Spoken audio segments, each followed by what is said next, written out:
जय हिंद। आशा करता हूँ आप लोग अच्छे होंगे। दोस्तों, मैं आज आप सभी के बीच आतंक की उस घटना के बारे में बताने जा रहा हूँ जिसने आज से 12 साल पहले मुंबई सहित पूरे भारत को दहला के रख दिया था। आतंक की वो कहानी जिसके घाव अभी तक भरे नहीं है, जिसके घाव भारत के दिलों पे आज भी लगे हुए हैं। जी हाँ, मैं बात कर रहा हूँ 26/11 के मुंबई के उस बड़े आतंकी हमले के बारे में जिसने कई मासूमों की जान ली, कई निर्दोषों की जान ली, कई बेगुनाहों की जान ली, जिसको पता भी नहीं था कि उनकी मौतें अब होने वाली है। इस वीडियो में आपको पूरी तरीके से मैं एक्सप्लेन करूंगा कि कैसे उस आतंकी हमले को अंजाम दिया गया और हमारे वीर सैनिकों ने कैसे उसके आतंकी हमले को नाकाम भी किया। इस वीडियो में आपको आतंक की उस पूरी कहानी के बारे में विश्लेषण करूंगा।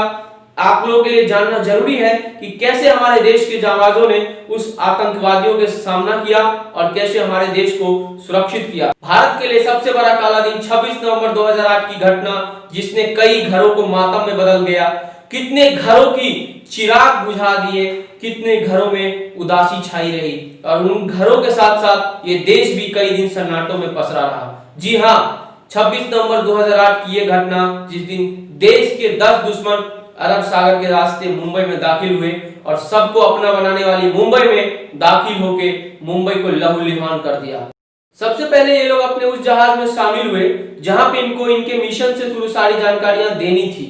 मतलब आतंकी हमले को कैसे अंजाम देना है, कैसे ज्यादा से ज्यादा लोगों को क्षति पहुंचाना है, कैसे मुंबई जो कि देश की आर्थिक राजधानी थी उसकी ये लोग रीढ़ की हड्डी तोड़ना चाहते थे और कैसे ये लोग पूरे देश को, पूरे भारत को दहशत के माहौल में दिखाना चाहते थे। शायद ये सारी जानकारियां इनको उस जहाज में देनी थी और शायद इनका ब्रेन वॉश भी करना था ताकि ये अच्छे से इन आतंकी हमलों को अंजाम दे सके। इसके बाद इन लोगों ने जब ये वो जहाज छोड़ा तो 21 नवंबर को, जो कि एक मछुआरे की बोट मुंबई से निकली थी मछली पकड़ने को, ये बोट पे ये लोग सवार हुए शायद किसी तरीके से बातचीत करके।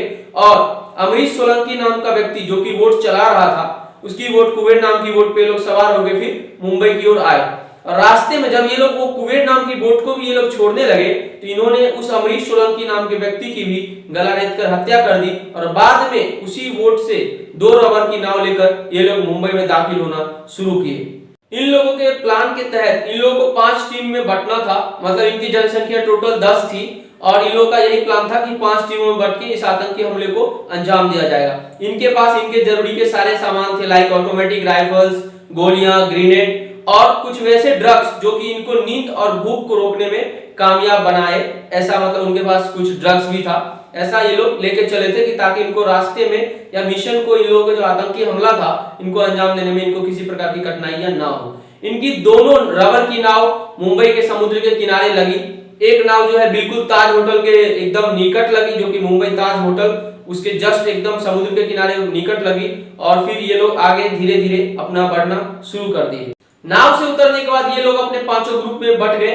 2 लड़के जो कि पास के लियोपोल्ड कैफे की तरफ आगे बढ़े, 2 लड़के ताज होटल की तरफ धीरे धीरे टहलते हुए निकले। बाकी बचे 6 लड़कों में से 2 लड़के छत्रपति शिवाजी महाराज टर्मिनल स्टेशन की ओर आगे बढ़े। बाकी बचे 4 लड़के में से 2 लड़के नरीमन हाउस की तरफ और 2 लड़के ने टैक्सी का सहारा लेकर ओबेरॉय होटल की तरफ रवाना हुआ। ऐसा ये लोगों का अपना मिशन था, जो अपना प्लान था। ये लोग 5 ग्रुप में बट गए। सबको हंसाने वाली मुंबई, हंसी खेलती हुई मुंबई, सबको अपना बनाने वाली मुंबई को यह एहसास भी नहीं था कि कुछ देर बाद उनके साथ ऐसा भयानक होने वाला है। दिन भर की थकान मिटाने के बाद जहां लोग अपनी कुछ सुकून की सांसें ले रहे थे, उनको ये भी नहीं मालूम कि वो लोग कुछ देर के बाद मौत के घाट उतरने वाले हैं। सबसे पहले 2 लड़कों ने लियोपोल्ड कैफे को अपना टारगेट बनाया और 26 नवंबर की रात 9:30 बजे गोलियों की ऐसी बौछार की कि जब तक लोग संभल पाते उससे पहले कितनों ने तो अपनी जान दे दी और कितने लोग मौत के घाट उतर गए। इससे पहले कि लोग इस कैफे के हमले को समझ पाते, दूसरी तरफ मुंबई के छत्रपति शिवाजी महाराज टर्मिनल की ओर अचानक गोलियों की बौछार शुरू हो गई। वहां पे इस्माइल खान और अजमल आमिर कसाब नाम के 2 आतंकियों ने गोली बरसानी शुरू कर दी। वहां पे निर्दोष, अनजान और मासूम लोगों की हत्या शुरू हो गई। लहूलुहान हो गया मानो पूरा स्टेशन। उन आतंकियों को दया भी नहीं आई उन बेजुबान बच्चों पे जो कि अपना दर्द भी बयां नहीं कर सकते थे, उन निर्दोष लोगों पे जिन्होंने आज तक किसी का कुछ बिगाड़ा नहीं था। उन आतंकियों को हाथ भी उनके नहीं कांपे उन लोगों की जान लेते हुए। समझ सकते हैं आप, इमेजिन करके देखिए कि कैसी ये निर्दयी घटना होगी और कैसे वो क्षण होंगे। इस स्टेशन पे अपने हमले को अंजाम देने के बाद ये आतंकी अपने धीरे धीरे नए टारगेट की ओर आगे बढ़े और फिर इन्होंने कामा अस्पताल की ओर रुख किया। दूसरी ओर मुंबई के विले पार्ले में एक टैक्सी में जोरदार धमाका हुआ जिसमें करीब 10 किलो से ज्यादा आरडीएक्स था। उसमें बैठे लोग चिथरे चिथरे उड़ गए। लोग यहाँ पे कुछ समझ पाते कि एक और टैक्सी में जोरदार धमाका हुआ। लोग को पता ही नहीं चल रहा था कि आखिर एक साथ इतने हमले में आतंकियों की संख्या भी लोगों को समझ में नहीं आ रही थी।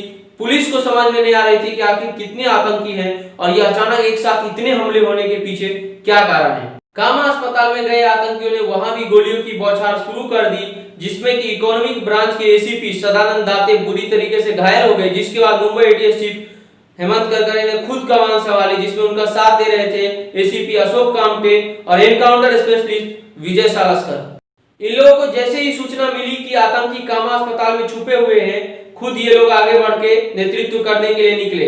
गाड़ी चला के सालस्कर जो कि एनकाउंटर स्पेशलिस्ट थे अपने सीनियर के साथ आगे बढ़े, लेकिन झाड़ी में छुपे हुए आतंकियों ने इनके ऊपर न जाने अचानक कहां से हमला बोल दिया, जिसमें कि एनकाउंटर स्पेशलिस्ट विजय सालस्कर, एसीपी अशोक कामटे और एटीएस चीफ हेमंत करकरे के साथ विजय सालस्कर के एक बॉडीगार्ड की जगह पर ही मौत हो गई और वो सभी वीर गति को प्राप्त हुए। इसके बाद ये लोग पुलिस की वही गाड़ी लेके आगे के टारगेट की ओर रवाना हो गए, लेकिन कुछ दूर चलने के बाद इनकी गाड़ी की टायर पंचर हो गई।